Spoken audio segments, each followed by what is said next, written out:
M.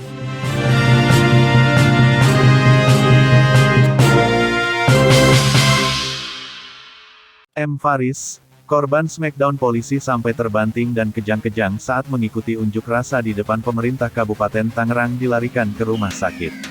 Lewat rekaman yang diterima awak media, Faris menyebutkan dirinya sedang dirawat di Rumah Sakit Ciputra Hospital, Kecamatan Panongan, Kabupaten Tangerang, sejak Kamis tanggal 14 Oktober tahun 2021 malam. Bukan hanya itu saja, dirinya yang tampak terbaring di kasur rumah sakit juga mengalami kesulitan bernapas. Faris sendiri merupakan korban dari Brigadir NP yang saat itu tiba-tiba saja membantingnya kala pengamanan unjuk rasa di depan gedung Pemkab Tangerang, Rabu, tanggal 13 Oktober tahun 2021. Bupati Tangerang, Ahmed Zaki Iskandar mengatakan, Faris saat ini harus rawat inap di rumah sakit tersebut. Maksudnya untuk mempersiapkan diri menjalani general check-up.